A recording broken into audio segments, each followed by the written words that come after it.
Welcome to the Bodal Chemicals Limited Q2 and H1FY24 earnings conference call.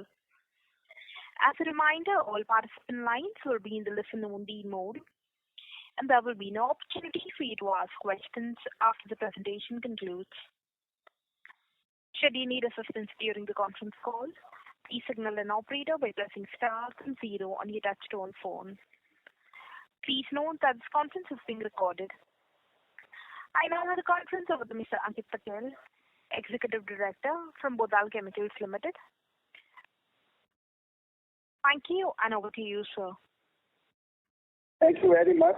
Good evening, everybody. On behalf of Bodal Chemicals Limited, I extend a very warm welcome to everyone for joining us today on the call today.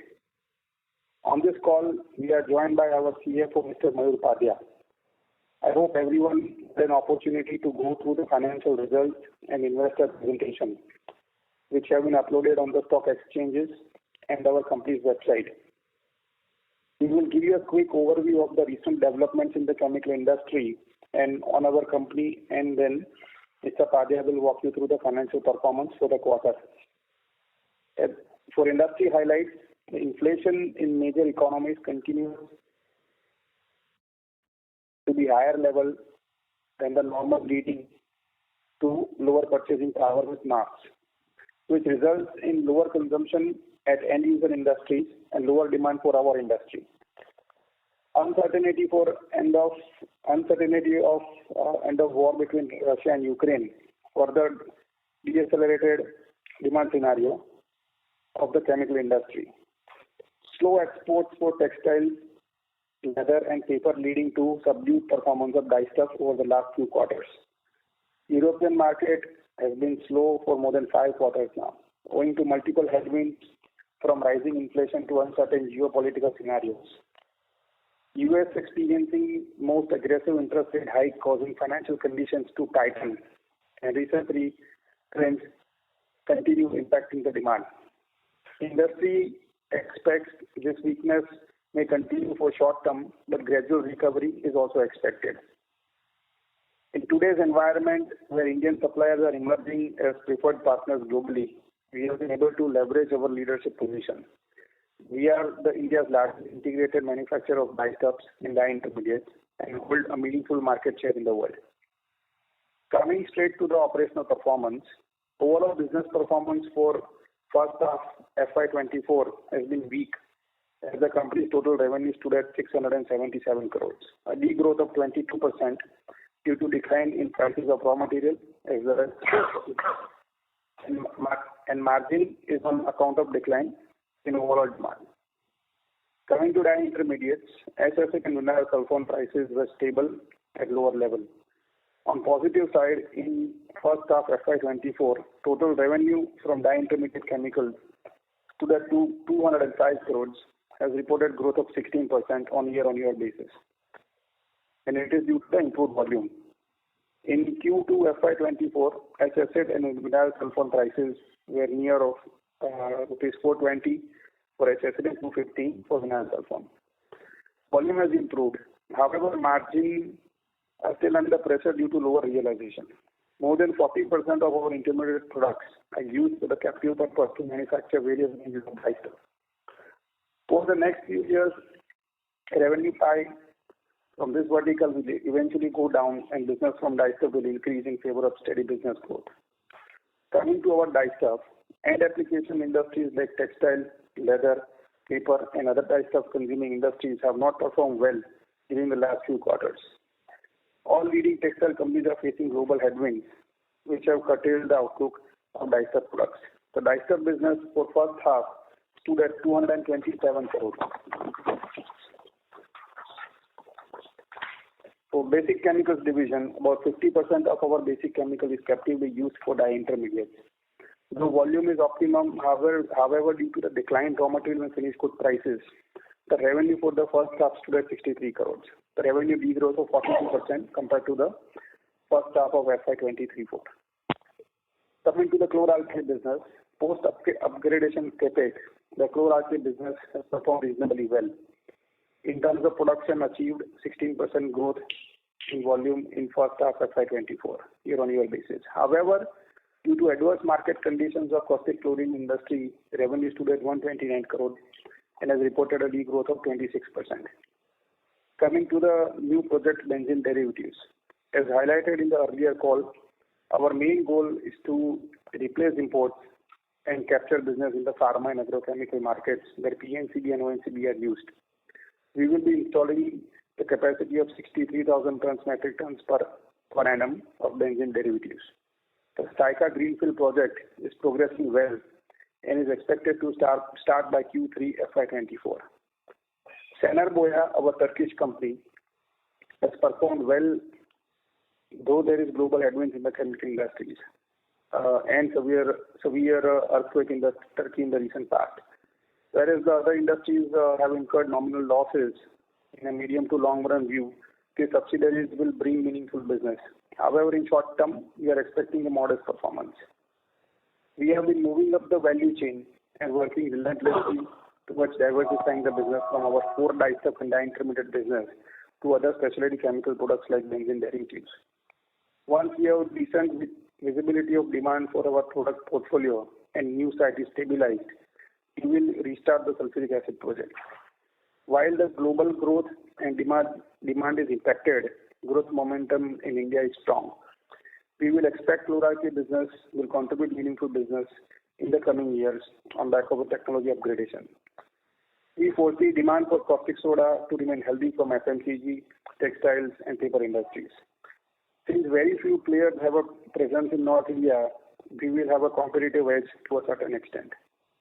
Manufacturers and exporters in India are having a challenging time managing the overhead cost. Over the years, chemical industry has seen transformation. Management is taking measures in terms of scale, cost, integration that will help to sail through this tough time. Thank you, and now I hand over the call to Mr. Mayur Padia to walk you through the financial performance. Good evening, everyone. The overall performance of the company has been muted for the quarter gone by. Our standalone performance for Q2FY24 is as follows. Total revenue for Q2FY24 stood at rupees 334 crore. EBITDA stood at rupees 28 crore in Q2FY24 with a margin of 8.5%. Net profit for the quarter stood at rupees 1.03 crore. Our standalone performance for H1FY24 is as follows. Total revenue for H1FY24 stood at rupees 663 crore. EBITDA stood at rupees 56 crore. Net profit for the half year stood at rupees 2.1 crore. Our consolidated performance for Q2FY24 is as follows. Total revenue stood at rupees 336 crore for Q2FY24. EBITDA stood at rupees 29 crore for Q2FY24 with a margin of 8.8%. Net profit for the quarter stood at 1.24 crore for Q2FY24.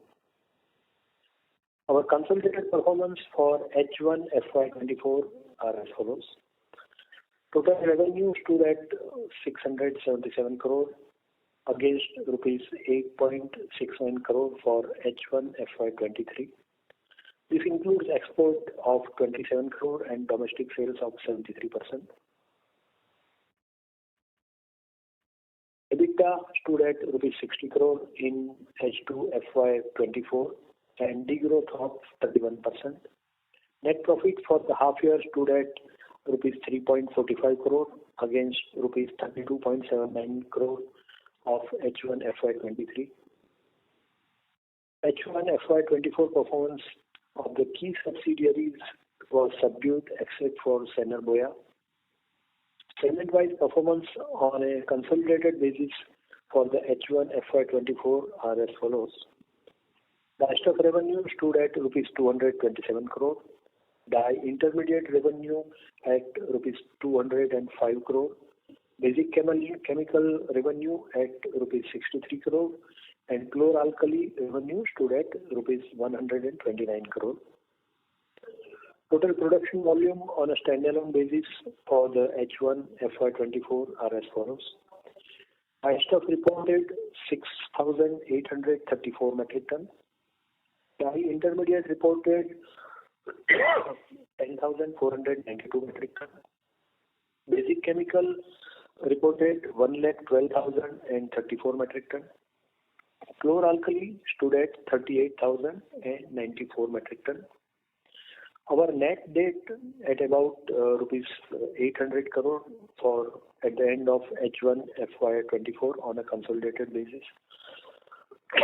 With this, I conclude the presentation and open the floor for question and answer and further discussion. Thank you. Ladies and gentlemen, we will now begin with the question and answer session. Anyone wishing to ask a question may please press star and one on the touchtone telephone. If you wish to remove yourself from the question queue, you may press star and two. Participants are requested to use handsets while asking a question. Ladies and gentlemen, we will wait for a moment while the question queue assembles.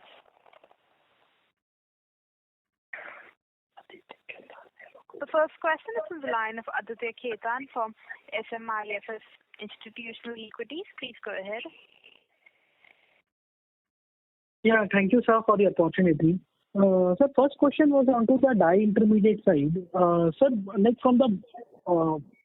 from second quarter of FY23, wherein we had reported the weakest volume for dye intermediate of 2,200 tons. From there, sir, we have witnessed a very swift improvement in volumes to around 5,000 metric tons for dye intermediate. So, sir, this improvement in volumes of dye intermediates on quarter-on-quarter basis and YOY basis, so despite the Chinese competition, which are the major players into the business, have we not witnessed any sort of headwinds like increasing imports from China, which is impacting volumes? But despite that, your numbers continue to remain good onto the volume front in dye intermediate. If you can share some idea as to what has led to this improvement. Hello. So if you look at it at year-on-year basis, then last year, FY23, the same quarter, it was the lowest quarter in terms of dye intermediate manufacturing for us. In recent few years, that was the worst time that we had experienced in the dye intermediate business. And that is why the volumes had really gone down in that quarter last year. But this year, the volumes, because we are looking at it in a year-on-year basis, that's why the increase is 100%. And the volumes look really solid. But if you look at quarter-on-quarter basis, then compared to June quarter, the volumes, the increase is not that much. So that is the reason why you see a big increase. So I feel that the volumes are quite normal, where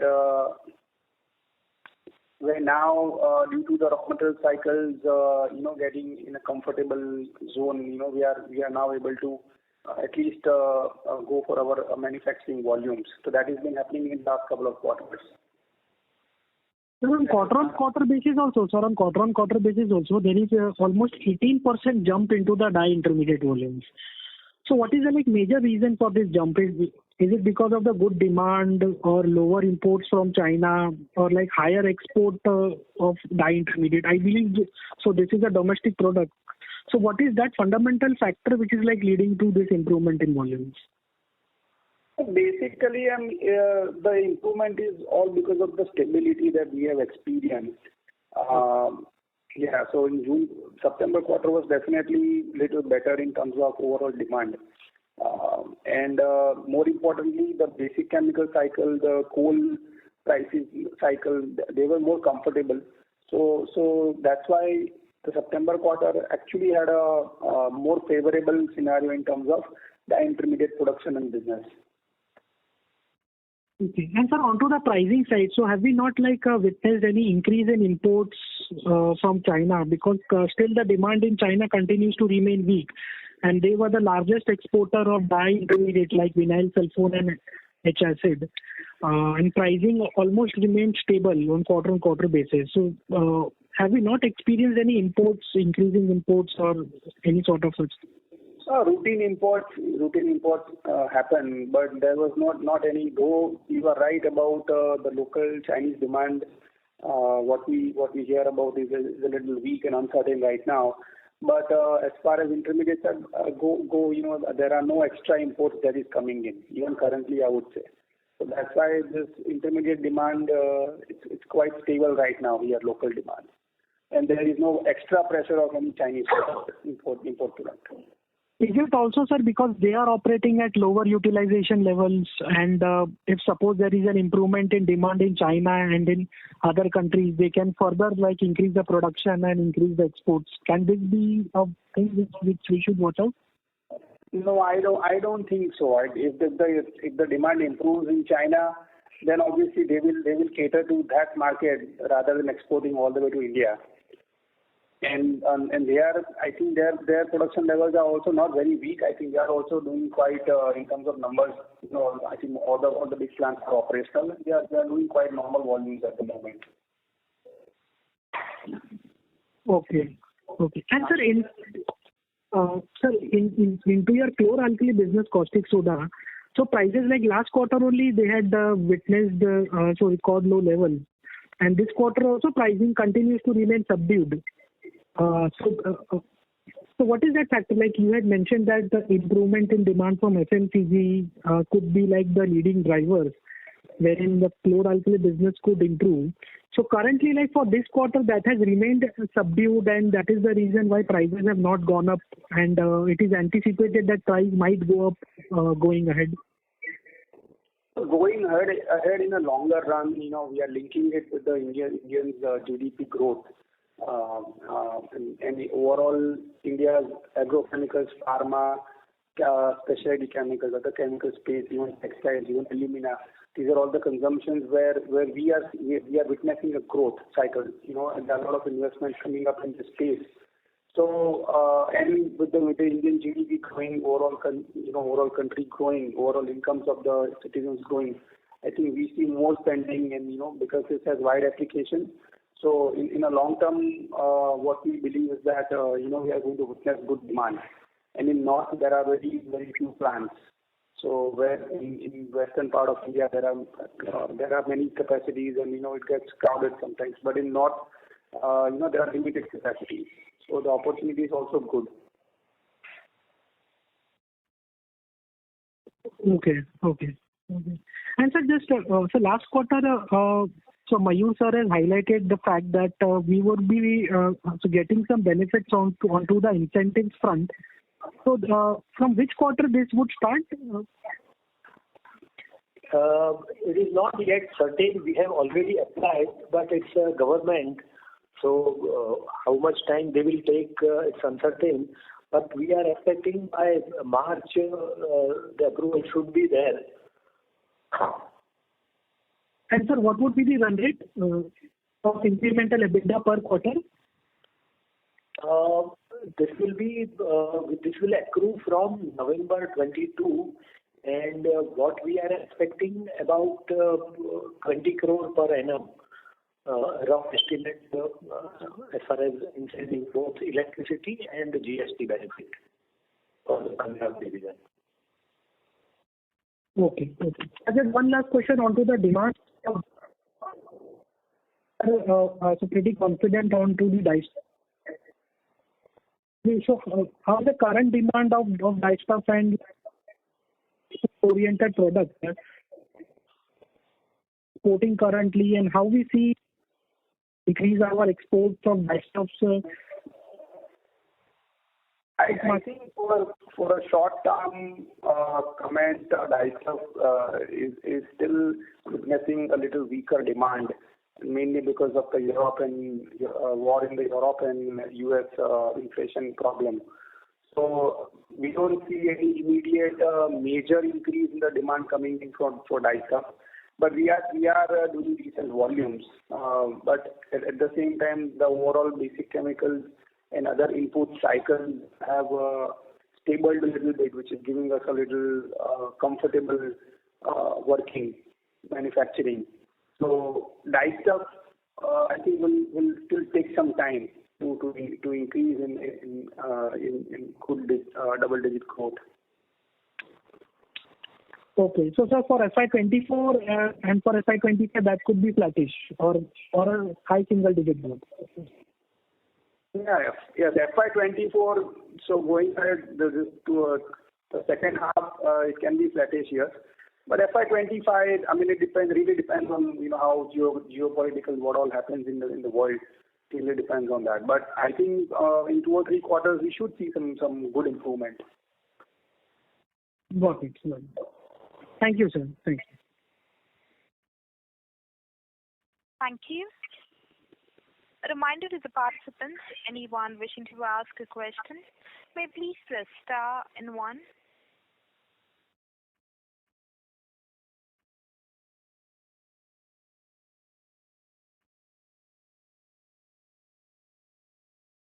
Participants, if you wish to ask a question, you may please press star and 1.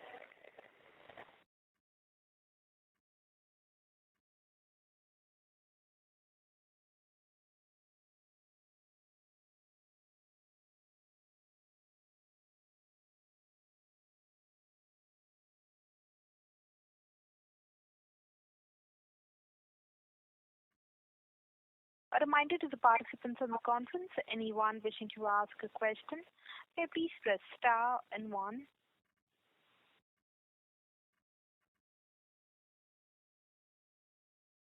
The next question is from the line of Rahul Jain, an individual investor. Please go ahead. Yes, thank you for the opportunity.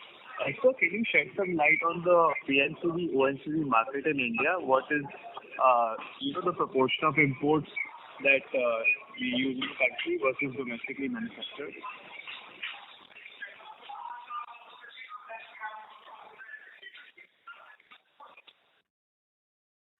So there is a good size of imports that happen in India. There are 3 other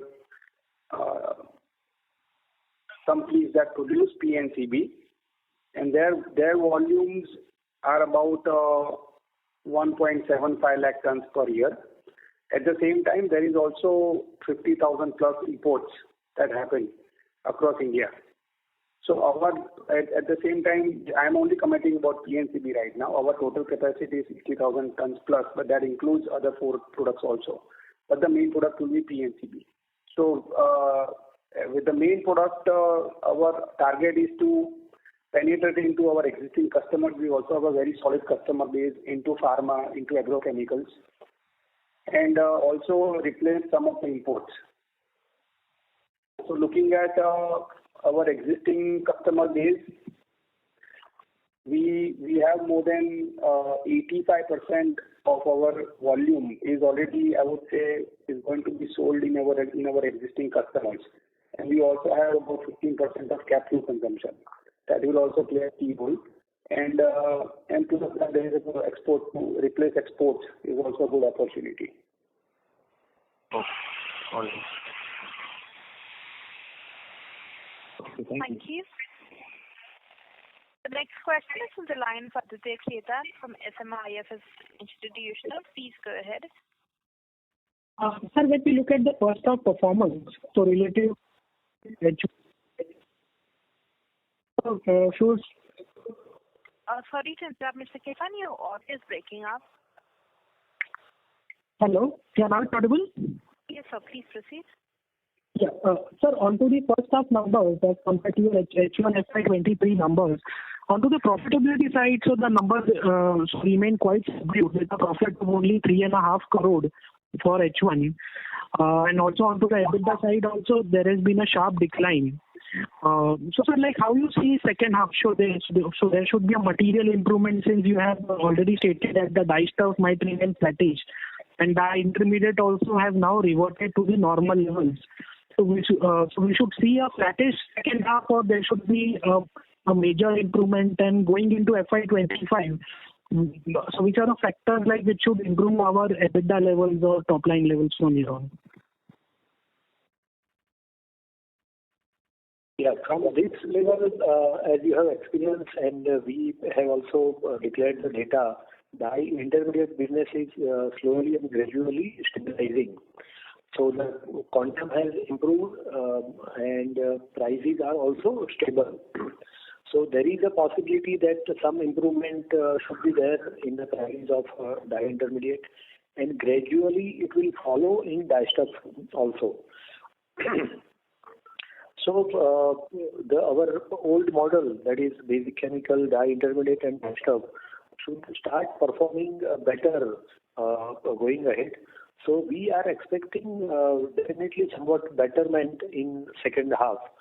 But to quantify is difficult, but not in a major way. But there are certain areas what we are taking steps internally, that is to reduce our fixed overhead, because some of our plant which were working fully in the good time, now it's not viable to work over there. So we are identifying that, and gradual process is on. So over a period of time, we are targeting to reduce about 25 crore, 22 to 25 crore of fixed overhead reduction in the company as a whole.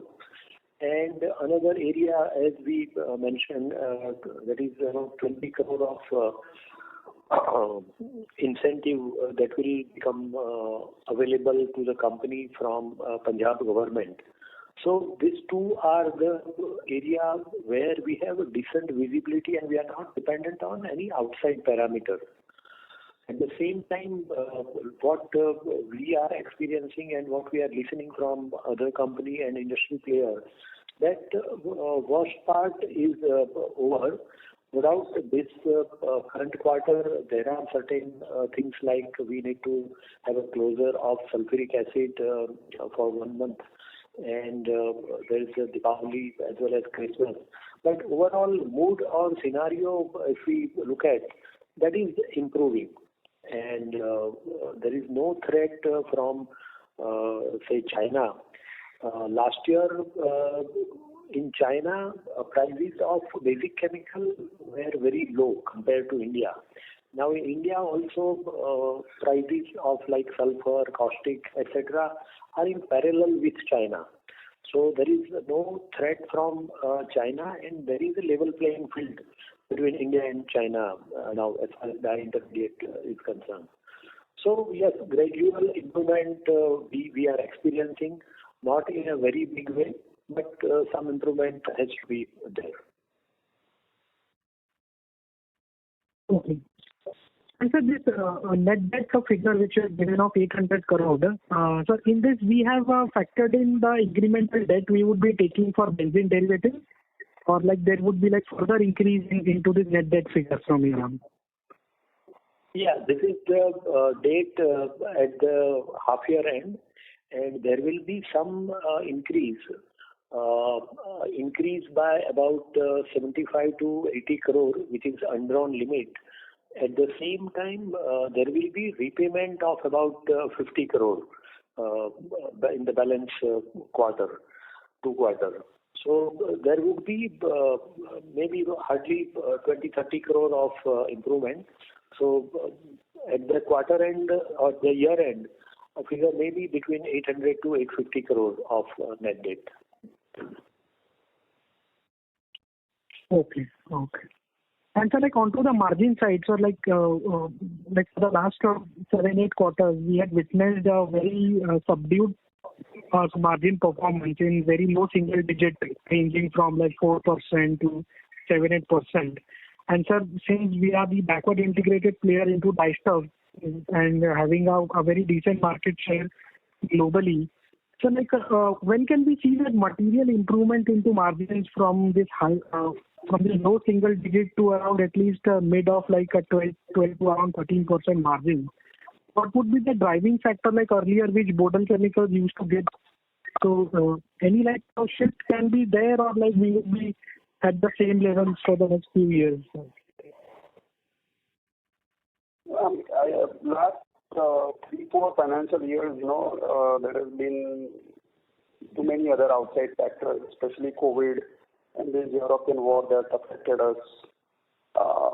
during this current scenarios where US, Europe, Middle East all are going through some issues. So due to all this, the demand, especially from the textile space, has been very inconsistent. And so we are not able to consistently perform. Yes, we do have the integrated model. We do have a substantial share in India and also a sizable share on global map. But due to all these outside factors, we are not able to consistently, perform. So I think going ahead, we will. That is our internal target. Whenever the times are normal, the demands are normal, I think our business model without the integration, it should be able to perform at least 12-13% EBITDA levels. And with the addition of chlor-alkali and benzene, we are looking to even push it more towards 14-15%, starting from FY25.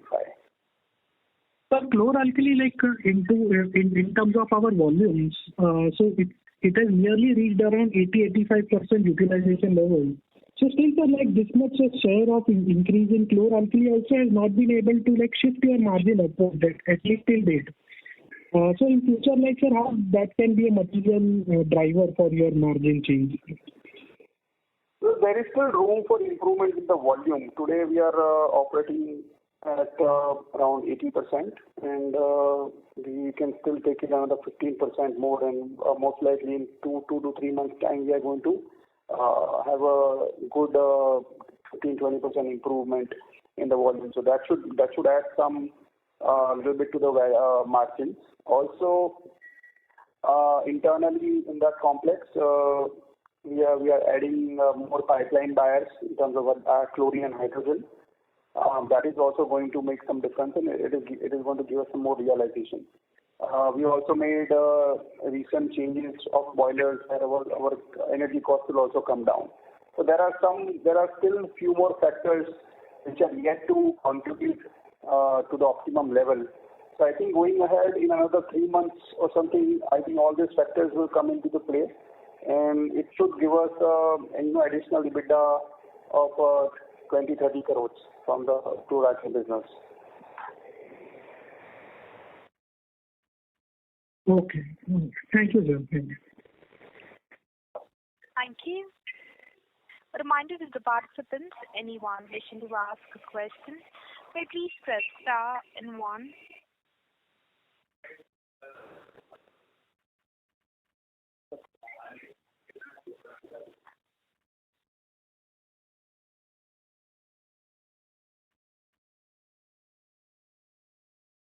The next question is the line of Rahul Jain, an individual investor. Please go ahead. Can you elaborate on the situation on ground? Have smaller units closed down because of the situation last 3-4 years? And how is the supply situation in dyestuff panning out right now? Can you please repeat your question? So my question is, how do you see the situation on the ground with smaller units which are not integrated like yours? Have they closed down in the past 3-4 years because of the terrible situation in demand? No, the smaller units have actually not closed down, because what is happening is, because of this global uncertainty, we are integrated, yes, but then there is also material that started coming in from China. And because even for integrated players like us, we are not able to sell or maximize our dyestuff sales. So then our intermediate is also available for other competitors. So it is not making them go out of business, but they are also, I would say, surviving. And because in dyestuff there are many products. So because there are many colors and different shades, so there is a wide number of products. I would say more than 300-400. And at the same time, there is also entire globally, there is a textile consumption happening everywhere.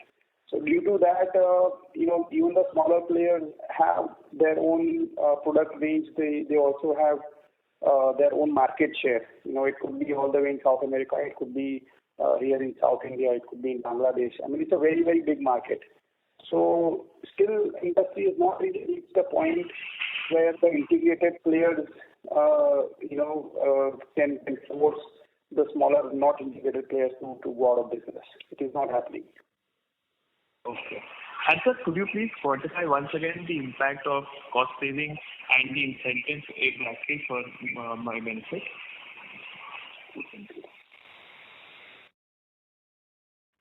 Yeah, see, there are two parts as I was discussing earlier. We are eligible for incentive in terms of waiver of electricity duty in Punjab. In Punjab, our electricity expense per month is almost about 12 crore, and it includes about 15% of electricity duty. And once we get this permission from government, our almost about 10 to 11% duty will get waived off. So we will be saving almost about 1 crore to 1.25 crore every month as far as electricity duty is concerned. And second part is the GST benefit. So there is a formula given by Punjab government wherein almost 25% of the GST paid by a company will get reimbursed by government. And in this case, where we are producing chlor-alkali, the value addition of GST is very big because our raw material is salt, wherein GST is not involved, whereas our finished good attract 18% GST. So there is a huge gap of input credit and output payment. So because of that, also we will be benefited. And for that, we are estimating about 50 to 75 lakhs per month, depending upon the prices of chlor-alkali. That benefit will accrue to us.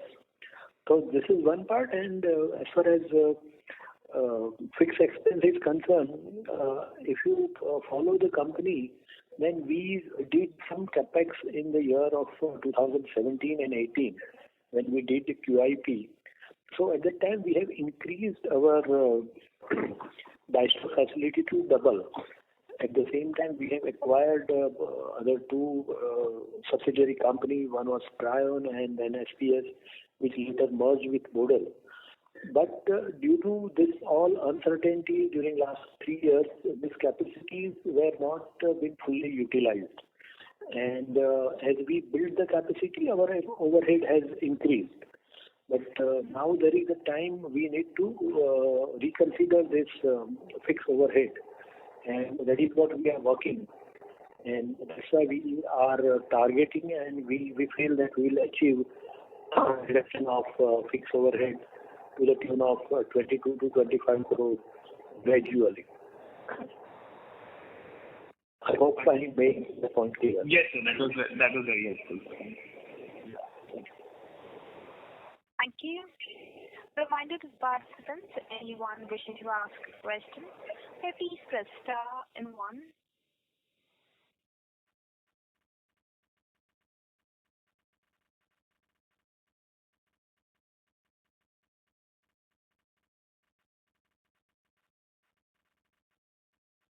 If there are no further questions, I now hand the conference over to the management for closing comments.